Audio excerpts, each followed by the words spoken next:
Some 130 kilometers north of Kushiro lies Utoro Higashi, a small village approximately halfway up the Shiretoko Peninsula, and one of the last stops before entering the Shiretoko National Park. Despite the relatively short distance between them, this village and its surrounding area really could not have been more different to Kushiro. As mild as Kushiro felt, the Shiretoko Peninsula left you with no doubt whatsoever that winter was very firmly upon you.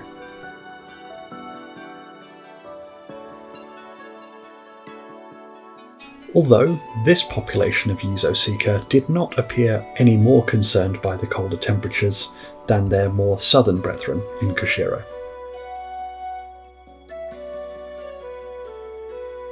There isn't a great deal more to say about the species than has already been covered, although this group was interesting by contrast for being female and juvenile exclusive rather than male, and for being fitted with tracking collars and tags as part of population management within the Shiretoko National Park. They engage in much the same behaviours though as deer the world over, including pronking when startled, and using their hooves to dig through the snow to get to the vegetation underneath.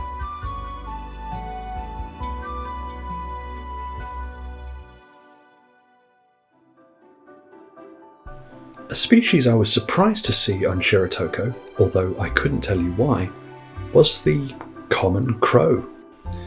Corvids are, of course, a wildly successful group of birds, and it feels as though they occupy almost as many spaces around the world as humans do. But this particular curiosity is the carrion crow, a species with a heavy presence and known to be a pest within Western Europe, but then with almost no presence across Eastern Europe and the entirety of Asia until such time as you reach the Korean Peninsula and Japan. This particular individual we spotted sat in the ice of the near-frozen harbour, picking apart the remains of a fish. When we first spotted it, this bird had been sat in the snow on the ground to the side of the harbour, again picking apart its fish. But another bird flew in, bullied it off most of the catch, and this one took what it could and moved out onto the rough ice. On reviewing the footage, the second bird appears to have been a large-billed crow, another corvid species, found across Asia, that is somewhat larger than the carrion crow and is thus unable to support itself on the ice. So the carrion crow had a safe place to eat what little it had left.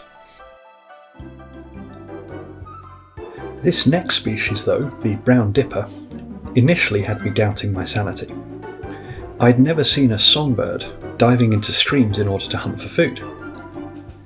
Brown dippers only engage in this behaviour from December through to April, and the species as a whole is very rarely seen, so we were profoundly lucky to have observed this individual as we did.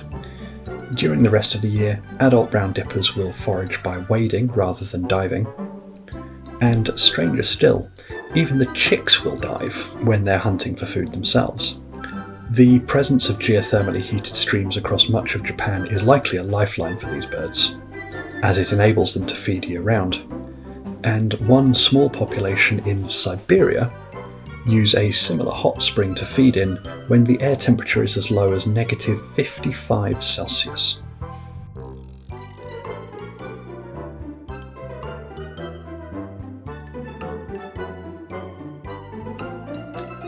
One of the best reasons to visit the Shiretoko Peninsula, however, for those who are interested in wildlife, is the eagle populations.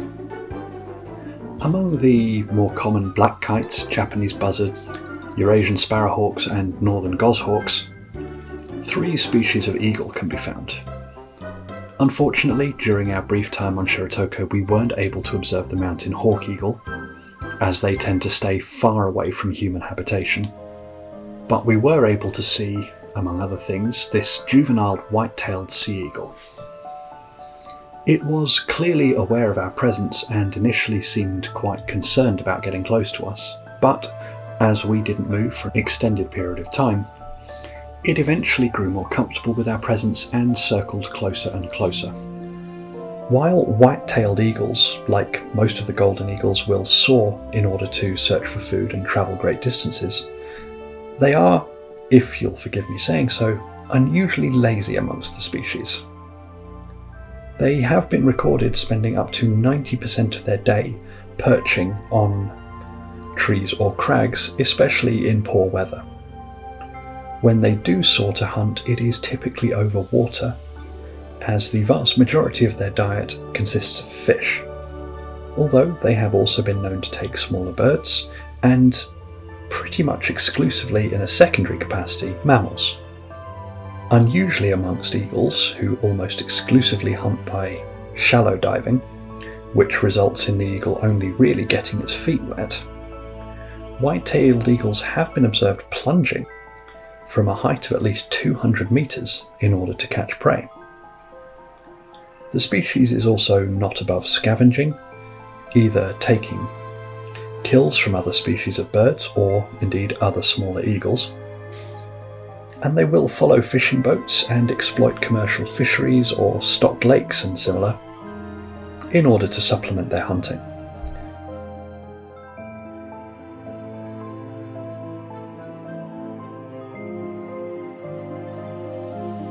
While globally the white-tailed eagle has a conservation status of least concern, across much of its range it is, unfortunately, very vulnerable to local extinction. Decades, if not centuries, of human persecution, in retaliation for feeding on livestock, coupled with, admittedly, often inadvertent poisonings by pesticides or heavy metals, have left very few breeding pairs viable in many populations around the world. Hokkaido is unfortunately one particularly strong instance of this, as while there may be up to 500 pairs on the island, only somewhere in the region of 20 of these pairs have successfully bred. This last individual we were lucky enough to film does show the characteristic white tail of an adult white-tailed eagle.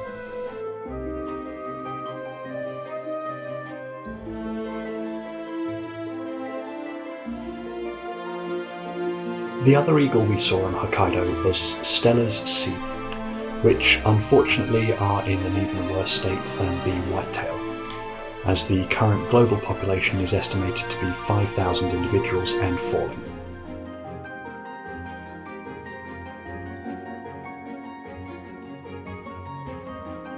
They share much of their range within Japan with the white-tailed eagle, and indeed also have a white tail. However, thankfully, their other common name of white-shouldered eagle does give some clues as to how they can be told apart.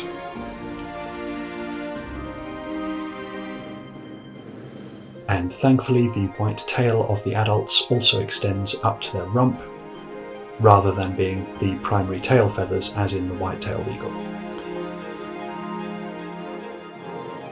One other notable characteristic that separates the two species is the whitetail's hooked wings during flight, whereas the Stenner Eagle tends to fly in a more straight-winged posture.